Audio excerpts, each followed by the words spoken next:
Welcome to the Ellevate podcast, conversations with women changing the face of business. And now your hosts, Kristy, Wallace, and Maricella, Herrera. Hello and welcome to the Ellevate podcast. This is your host, Kristy Wallace, with my co-host, Maricella Herrera, the running superstar. Hi, Maricella. Hi, Kristy. I don't have superstar, but I finished the New York City half. Yay! Awesome. Yeah. It was so much fun. I honestly, last time I talked about doing a half, it was after Miami, and I felt depleted, emotionally stuck. It was just not good. And New York City, I mean, I guess New York and me go well together. The weather was beautiful, people were out there, the course was so much fun, and it was hard, but it was really great. Yeah, I don't know if this, I don't know if the words that are going to come out of my mouth make sense, but I was thinking about the place that you and I were both in 2 months ago, right? Mm-hmm. So that would have been January-ish, and that's when you did the Miami half in around January, correct? Yeah, it was the first weekend of February. Yeah. Okay. And like my whole family had COVID in January, and it was sort of like this start of the year, and the start of the year is always a really overwhelming time for me because I set big goals, and then I, face plan immediately, and I keep telling myself like one step at a time, but sometimes we're our own worst enemy. But just today in this conversation today, and I'm feeling so different right now than I did 2 months ago. And I know, I mean, there's, the world is still a dumpster fire, and what's happening on a geopolitical scale. We have Ukraine, we have, just so much that I think it weighs on us very deeply.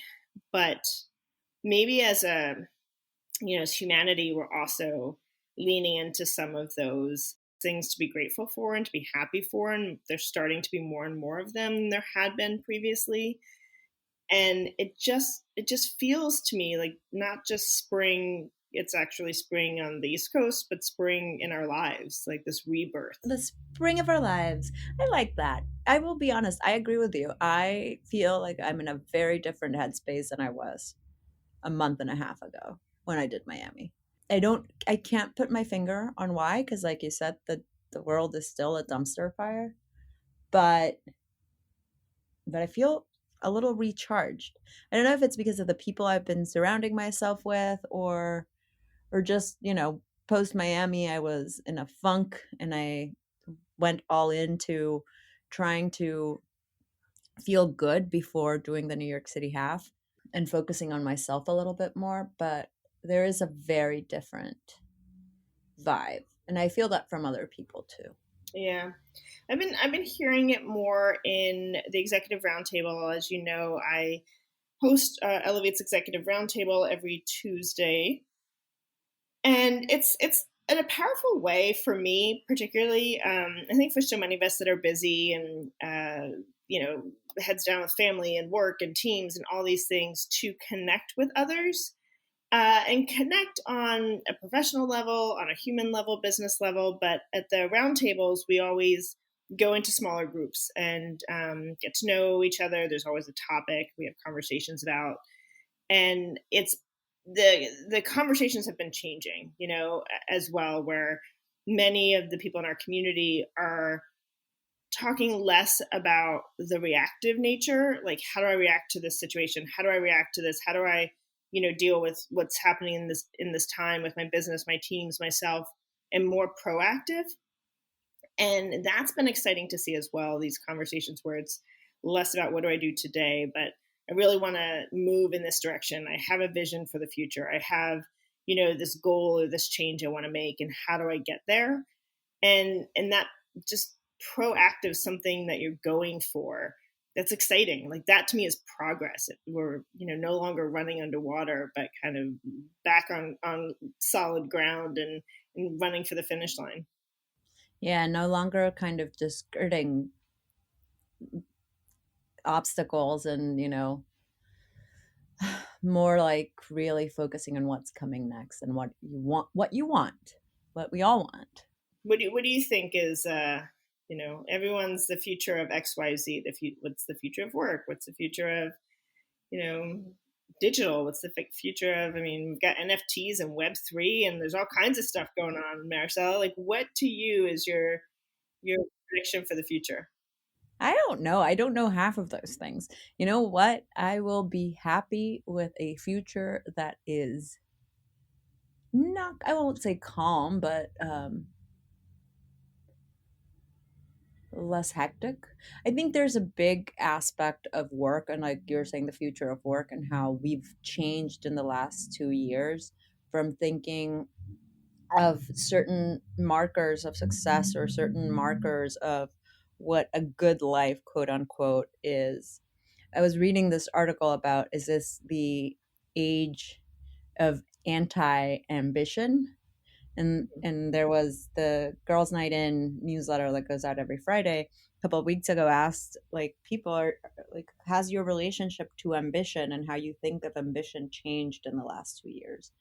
And I found it so interesting because a lot of the people writing in, and a lot of the same with the article, it was not that people's ambitions have lowered, it's more that what they aspire to and what they are craving for has changed. And I can see that in myself too.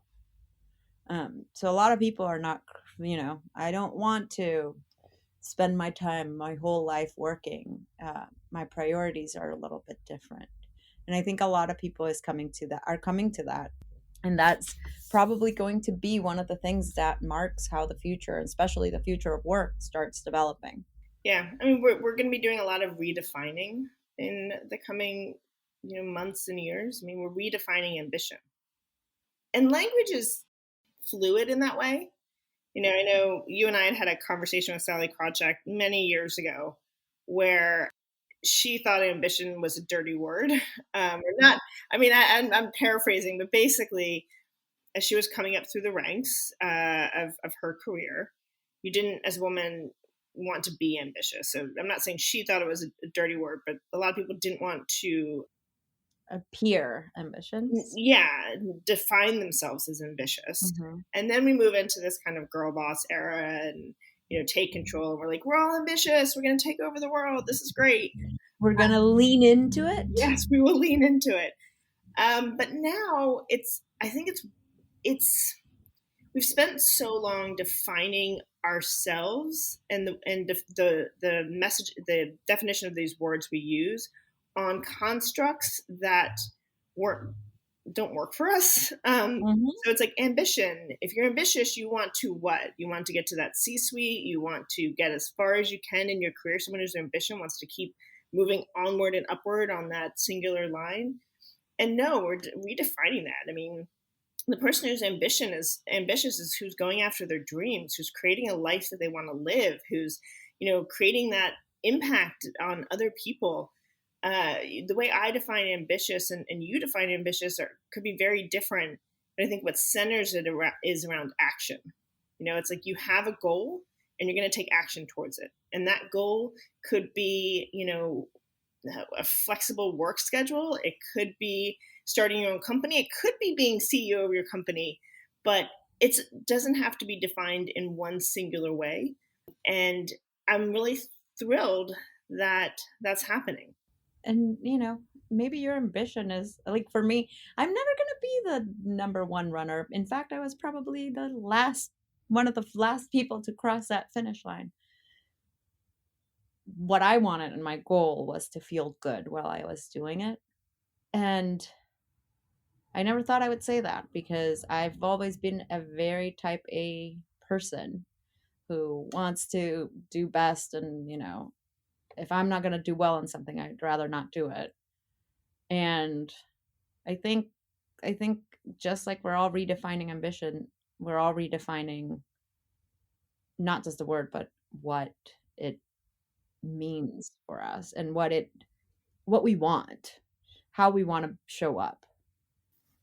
Yeah. And it doesn't, I mean, you just said you want to feel good while doing it, right? And it's, yeah, I mean, my ambition is to find happiness in every day, right? I mean, you could define it in many different ways, but just think about 365 days a year finding a moment of happiness and like how that then propels your life in different ways. And you know, it our definition of ambition or success, the self-defined definition of it, is not always the same too. It changes, and that's, back to your point, what so many of us are feeling is what success looked like to me 2 years ago is very different than what it looks like today.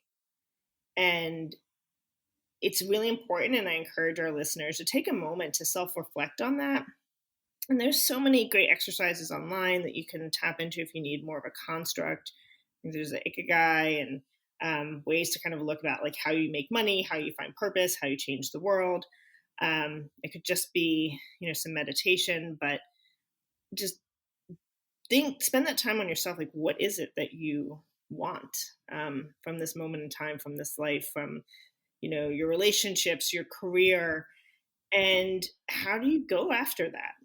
And who's supporting you in that? We're here supporting you, and but you aren't going to do it alone. Nothing happens alone. Yeah. So find that network. Define your ambition.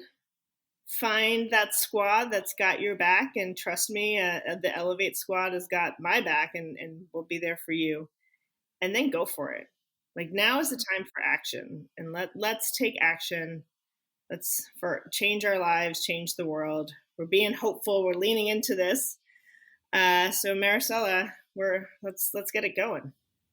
Yeah, let's get it going. And I'm excited for your conversation today because Zanele, who was a guest expert for one of the Rising Leader roundtables before, really talks about how to get out of the things that you've thought you hold true, and unlearn in order to move forward. So I think it's a good conversation as we all think about what we want out of the future. Yeah. Zanele is phenomenal. Zanele Njapha, she is known by her clients as the Unlearning Lady. She is an international transitions facilitator and future of work speaker, helping companies navigate organizational changes and step confidently into the new world of work. So how appropriate that you and I just had this conversation, and now we're going to go to my conversation with Zanele, and we'll see you back here at the end of the episode.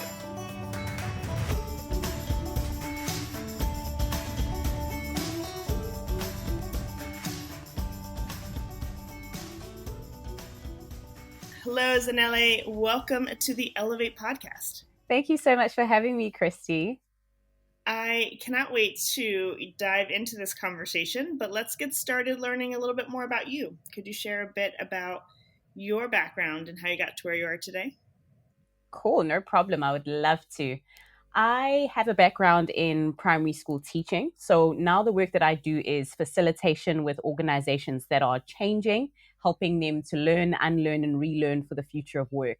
But before, my background, I like to say my past life, is as a primary school teacher. So I used to do that for about 3 years, just shy of 3 years. And I'd always known I wanted to be a teacher. I often tell the story of how I would walk up and down our home hallway in my mother's heels and a cup of tea, because, you weren't a teacher unless you had a cup of tea. So I had to have my cup of tea, and I would teach my little brothers in our spare room. But that was really the beginning of my professional career, where I started off something that I was super passionate about. And then I made my huge career transition to the work that I do now. I love that story. I, when I was growing up, always wanted to be an attorney, if you can believe it. And I did this program with the Girl Scouts called Walk a Day in My Shoes, and I spent the day at a law office. I was probably 12 at the time, learning all about what it was like to be a lawyer. It was very boring. I did a lot of filing, but I did wear my aunt's sweater dress, which I thought was so cool.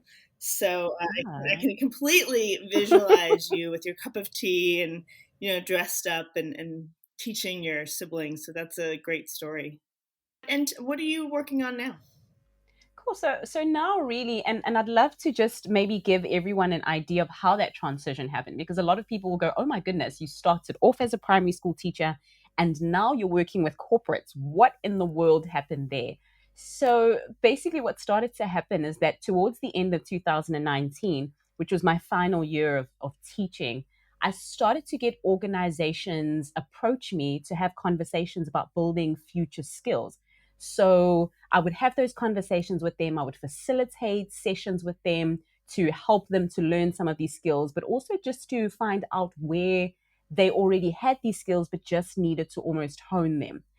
But the big transition happened in the sense that I started to realize that what so many organizations were calling future skills were skills that every single day my children in my grade 5 classroom were exhibiting without even holding back.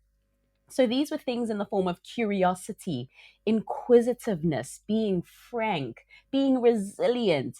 Children were always, living out those skills. And then all of a sudden, if we had them at the time, now all of a sudden, organizations and corporates and people who are much more mature were asking for these skills to almost be recouped. And so what I realized at the time is that something was going wrong somewhere in the middle. If we started our lives off with these beautiful skills that equipped us to be innovative and creative, but then somewhere down the line, we were in the workforce, we're asking for those skills all over again. Something was going wrong in the middle. And that's where this idea and what my clients call me today is the unlearning lady.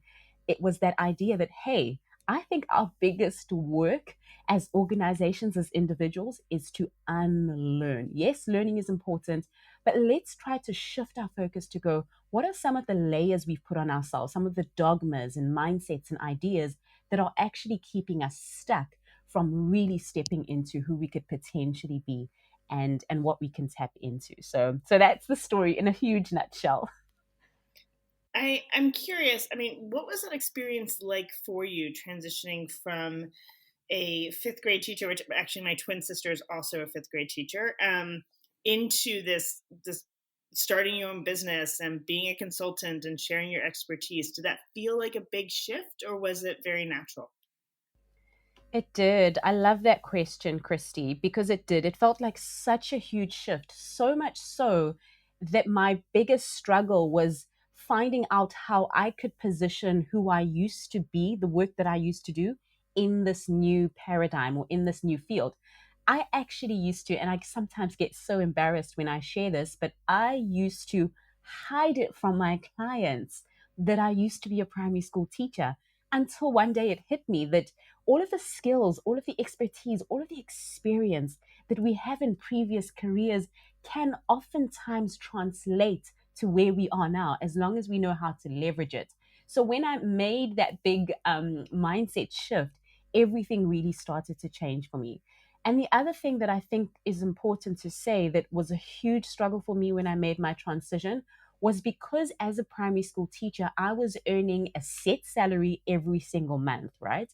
And when I'd made my transition into the corporate work that I do in the consulting, I wasn't necessarily earning a set salary. I was now a commission individual. So I had, for so many years, defined my value according to this amount of rands or this amount of money every single month.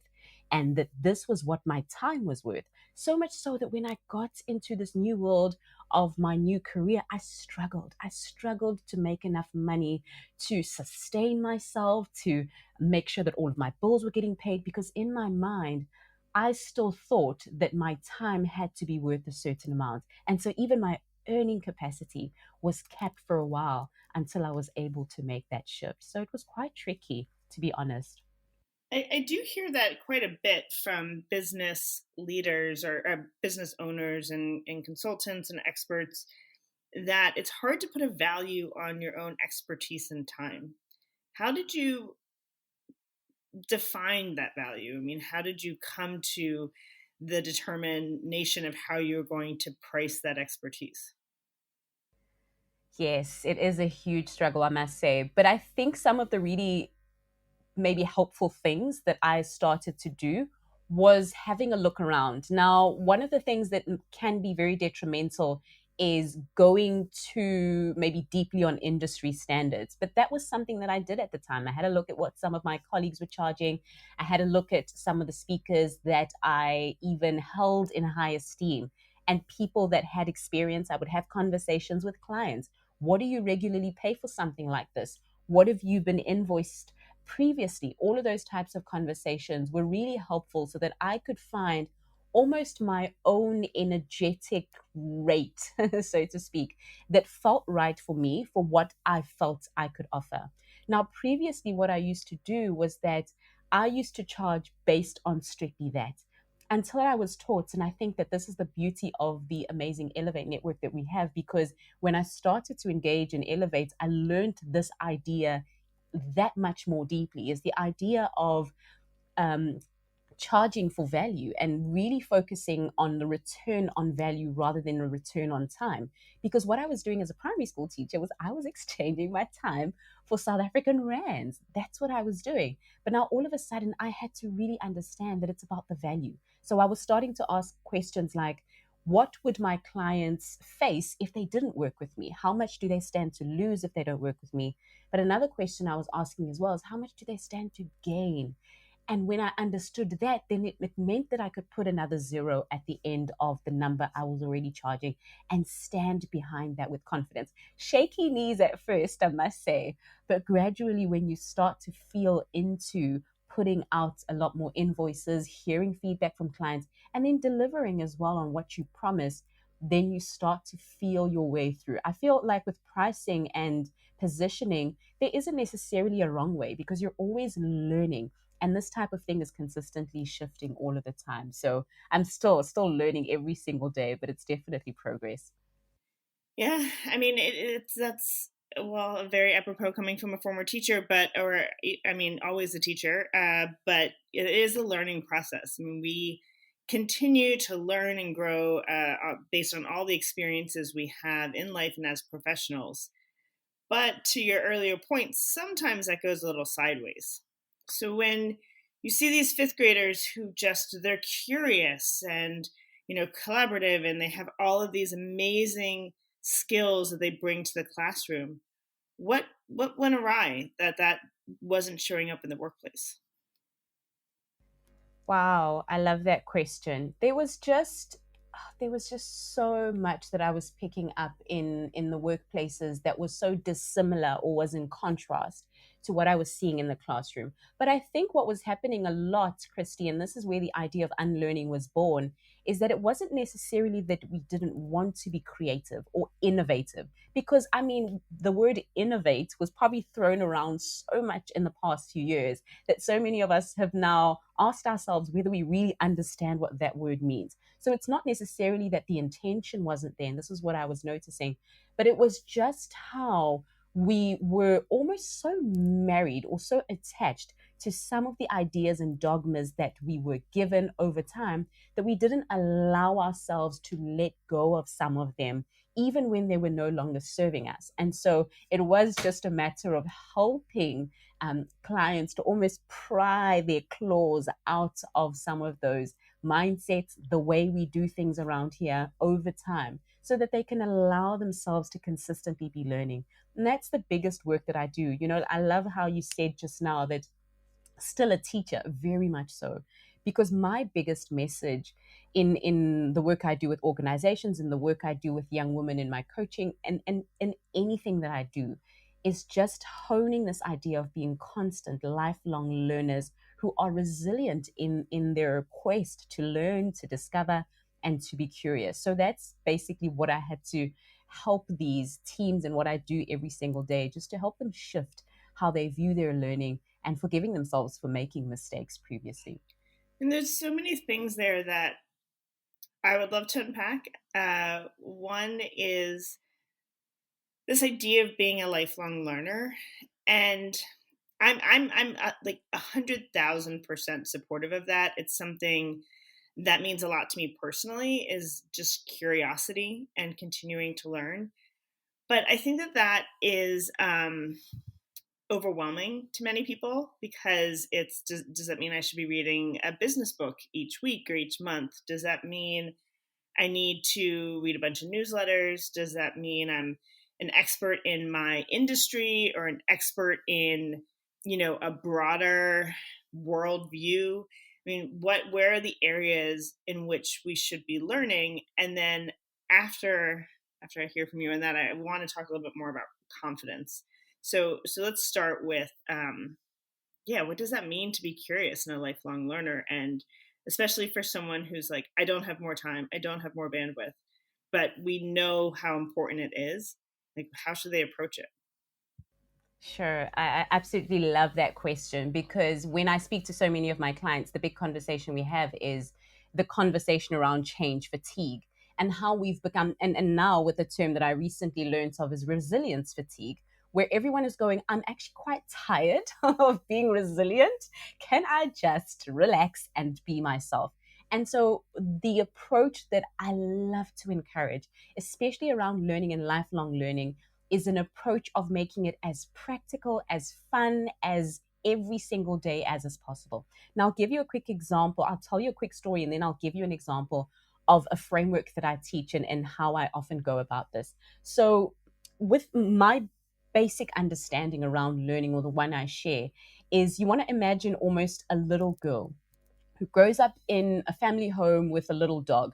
And that is the only time she's ever met a dog. Her brain starts to form these connections, or this picture that when I see pointy ears, a snouty nose, furry body, four legs, that's a dog. Tick, tick, tick, tick, tick. And then one day she has an opportunity, still very young, to go to the zoo. And there she meets a wolf. Oh my goodness, her brain instantly, when she sees that wolf, goes dog, dog, dog, because she's seen those pointy ears, the snouty nose, those forelegs, and that furry body. So instantly that's what she thinks, until she sees that wolf maybe bark at someone quite violently, or bite someone, knock on wood, or she sees it act in a way that's contrary to what she thought or what she was accustomed to when it comes to her dog. Now, what happens in the brain is learning starts to happen, because she's been exposed to evidence that not only contradicts, but almost helps her to recalibrate or rehypothesize. And that literally is all that learning is. And when people understand that basic premise, then it opens us up to saying learning doesn't necessarily have to be grabbing a book, always listening to a podcast, jumping onto a Udemy course every single day to make sure that you're prepped for whatever your role is going to be in 50 years. Learning is just exposing yourself to new experiences, new people, doing things slightly differently, just so that your brain is getting an opportunity to rehypothesize and recalibrate.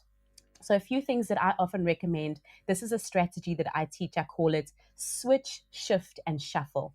And literally, all it is as you go through your day, have fun with this and find little ways that you can switch, shift, and shuffle. Things like brushing your teeth, the way you make your sandwich or your cereal in the morning, the way you brush your hair, how you make your bed, how your bedroom is arranged.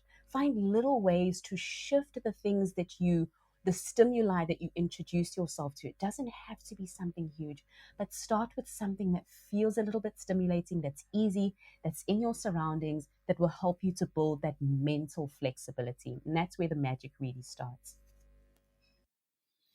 It makes it feel so attainable. And it's the word that comes to mind is just that intentionality of being, I think, more present in the things that we do, and trying them differently, seeing things differently.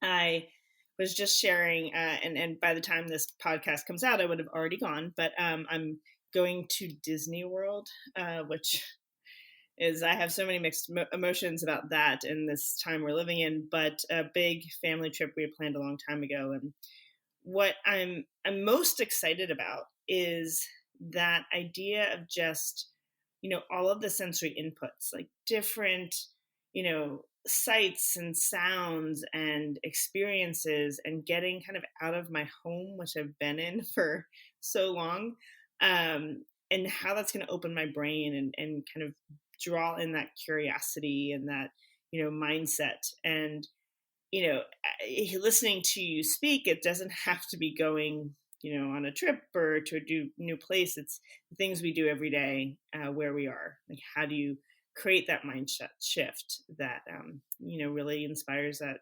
curiosity? So I want to talk next about confidence. When I think of a fifth grader, my kids are in third grade and seventh, so I guess on either side of that, they're quite confident, which not all kids are, but my children, are very confident in what they want, and they'll fight me for it all the time, and in their ideas and conviction.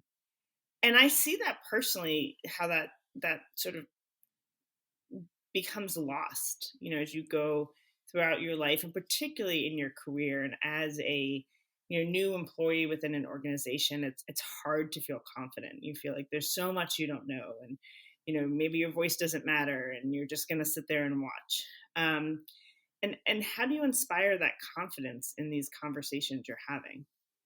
Thank you for that, Kristen. Your children sound lovely. Oh my goodness. And those ages, those are adorable ages. So enjoy them while they last. I will. I love it. So to answer your question, the biggest thing I would say is to figure out where your yes is and where your no is. Even if it's just one that comes first, at least build a sense of certainty around that. I was actually having a conversation with a very dear friend of mine yesterday, who now, at a time, especially in South Africa, where we are, and so many other places globally, organizations are calling their teams back into the office, and not necessarily just calling, but almost demanding in some senses, without having conversations about what community looks like for individuals at an individual level. Because I always say that in person is not synonymous with connection. Those are two things that can be divorced from each other from person to person. So now I think, with regards to finding your yes and finding your no, and that almost being a precursor for a sense of being able to stand up and own your ideas and own your values. It starts with, so let's start with the yes first, and then we'll go to the no. So with the yes, what that means when you find your yes is find your values, find your reason for being, find the things that turn your flames on, but also the things that you stand for. Now, an individual that I used to work with, very lovely young lady, she had a huge passion of changing and challenging beauty stereotypes. So she worked and aligned herself with a brand that was huge with doing that, because that was her yes. And so every time she would sit in a meeting with the global team, or she would put out a campaign, or she would sign off on something, in the back of her mind, as she had conversations and she did all of these things, was this idea that I am here because being in this place of work aligns so beautifully with my yes. And one of my yeses is to challenging beauty stereotypes. But what that also helps her to do is, when she understands what she's saying yes to, she also in turn understands what she's saying no to. This might need a little bit of clarification for her, but it does help. When you figure the one out, you almost find the other sorting itself out in a way. So what that would mean is that if anything happens that violates, how women are portrayed in the media, then she would challenge that, because now all of a sudden, because she knows what she stands for in the world of work, and as the world of work transforms and things change, she knows what some of her non-negotiables are. And I think what happens then, Kristy, is that when we understand what we're saying yes to, then we can build boundaries. Then we almost have, I'm going to use this phrase very loosely here, but we almost have a leg to stand on when we stand up in a meeting and we ask questions, or we push back at a system that's been introduced in the business, because we understand what we stand for on an individual level. And sometimes that's beyond business objectives. It's something like, maybe you are at this workplace because you're trying to raise money for a sick grandmother. And that is your big yes in that context. And so you know that a no would be something that would almost go against or contradict that. And I find that when clients and when individuals, and when I especially, was able to really clarify what I'm saying yes to wherever I'm working, whoever I'm working with, wherever I live, wherever in the world I am. This is what I'm saying yes to, and this is what I'm saying no to. So whenever I got into a situation, those two would always help me to show up confidently. Do you have advice for individuals who want to say no? And I think that can be uncomfortable. I know I'm not great at saying no, and you would think I'd have a lot of practice at it, but still, a colleague got me a cup for the holidays that says no on it, as a constant reminder. Um, but but I think it's a two-way street. So how do individuals get more comfortable with that no? But also, how do organizations support that as an answer? Because I do think partially why individuals don't feel comfortable saying no is that they're working within an environment where it feels like they just need to say yes, yes, yes, yes, yes, and that feels in opposition to each other. Yeah, no, definitely. That's definitely how it has been happening into so many different individuals. So maybe we can almost bunch the two. I'll see if we can split them between individuals and organizations. But the very first part, and this links so beautifully with the idea of setting boundaries. Now, this is not a big area of expertise of mine. So, what I will share is a method that I use and a method that I've heard works really well for some women that I've worked with.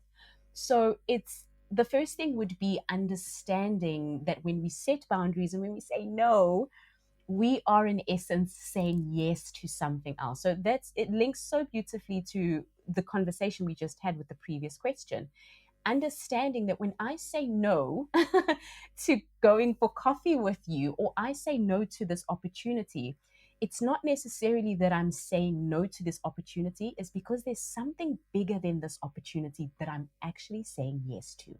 And when we almost magnify or zoom into the thing that we want to say yes to, then it helps us to own our no. So we're not feeling like, oh my goodness, I said no to that person. I'm so horrible. But we can stand behind that no and own it because we know that we've got a big yes that goes towards something. Now, I'm going to give you a really great example. I personally, I'm going to be super honest here. I use my career strategy and career vision as a North Star as to who not to have coffee with, who not to network with, and when I can do those things. And that's just a choice of mine. That's not something I encourage other people to do because it's just the way that I do things. But when I say, unfortunately, I'm not able to have coffee with you because I don't have the capacity, I know that if I'm sitting down having coffee with you, I could be working on my book that I want to have out by maybe the end of the year. So, because I understand, oh my goodness, this book is going to change lives, it's going to be some kind of a legacy for the work that I do, it's going to make such a huge impact. Then, because my yes for that is so big, I can own it and I can say no, yes, politely, but I can say no and own and stand behind that. And in the last part, I think that people will find really helpful is that when we set boundaries and we say no, what we're actually doing is we are serving. To set boundaries is not just to serve self, but it's to serve other people as well. Because think about it. If I say no to a particular opportunity, showing up to a certain meeting, coming into the office, or whatever it is, I'm saying that because of an understanding that if I say yes, I won't be bringing my best self into that conversation, into that context. So I'm serving the entire situation, you and myself, when I put up my own boundaries. So those are two things that I think are very helpful because they almost help us to ignite the reason why saying no is the important thing in that situation. Yeah, that perspective is very important because when we say no, we oftentimes think feel bad about it or that we're shutting a door, but really it's about opening the right doors, and it's a reframing that I think is an important one for us to really address. What is your book going to be about? Oh, wow. I'm putting you on the spot, but since you mentioned it, let's start building that interest and momentum. Ah, you're awesome. Thanks, Kristy. So, my book is actually going to be about something I recently did a TEDx talk on. So, it's what I call the career transition formula. but more it's more about how we are in, and I've almost rephrased, speaking about rephrasing, I've rephrased the great resignation as the great relearning. So that's the title that I'm thinking about, is the great relearning, because women all over the world are starting to relearn what a career can look like, that it doesn't have to be working at a company for 30 years and retiring with a gold watch. We're relearning that a career is an extension of the beautiful things that we already are. So that's what the book is going to be about, just like a roadmap that women can use as they navigate career transitions that sometimes seem absolutely crazy, like my own one. That's perfect. Well, before we end, I wanted to ask a couple questions to get to know you a bit better. So, are you an introvert or an extrovert? Introvert. What would be your favorite day of the week? Monday. Who is your dream dinner guest? Oprah. Do you have any pet peeves? Oh, phone calls. I love that. So people calling you? Yes. Oh, if you can text, don't call me. That's great. What is a favorite recent read? Oh, I'm reading Marie Forleo's Everything is Figureoutable at the moment. Really lovely. Marie is fantastic.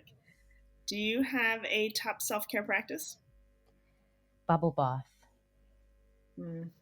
And what is one final thought you want to leave with our listeners here today? Oh, wow.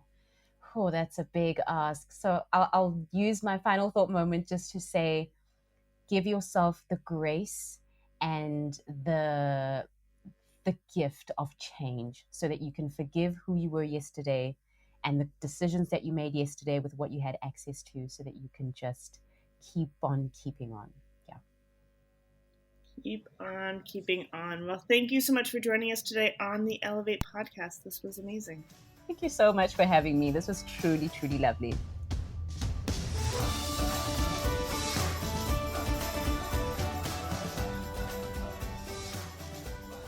All right, Maricella. Yes, the Unlearning lady. That was amazing conversation with Zanele. I love her. I really, really, really appreciate her.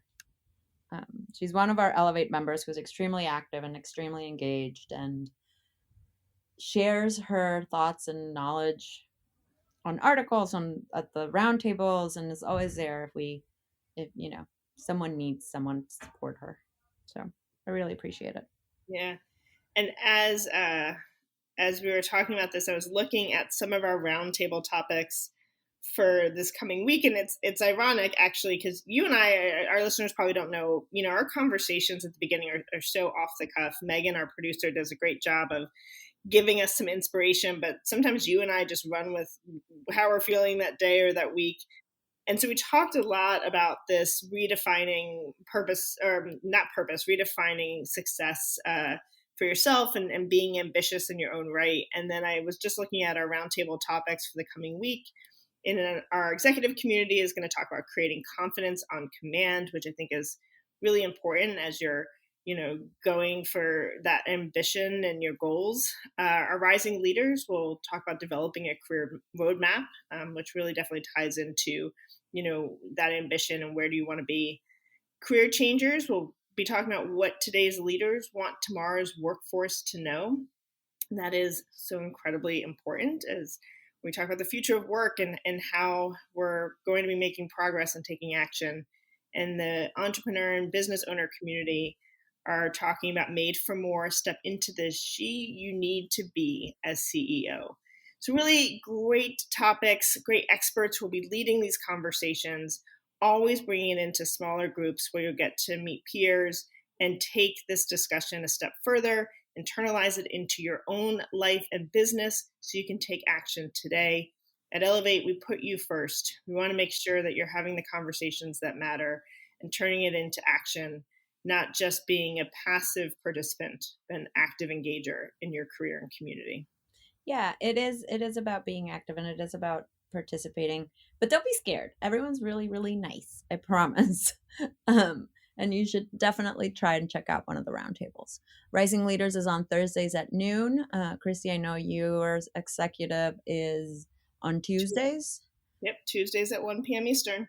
And Career Changers is on Wednesdays and Entrepreneurs on Thursdays. But you can find more information at ellevatenetwork.com. And we now want to celebrate some women with ambition, our first section, where we just want to keep talking about everyone who's breaking the glass ceiling. And, one of the reasons this is so important to me is, reframing why are we still talking about firsts? It's 2022. But no, we know that those glass ceilings still exist. We know we want to see change. I think for each of us that feels unattainable, and we don't know how we ourselves could actually drive any type of change. And it's about you individually. How are you leading the way? How are you showing up? What is the work that you're doing, small and big, within your day-to-day life? And so this section of first is great because it's just giving us that inspiration. All of the people arms linked with us that are breaking the glass ceilings, moving forward. We're coming with them and behind them and doing it ourselves, breaking our own ceilings, changing the world. So I love this section. It always gets me inspired. And I'm going to start off with Caitlin Novak, who was elected Hungary's first female president. Exciting. Shalanda Young became the first woman of color to be head of the U.S. Office of Management and Budget.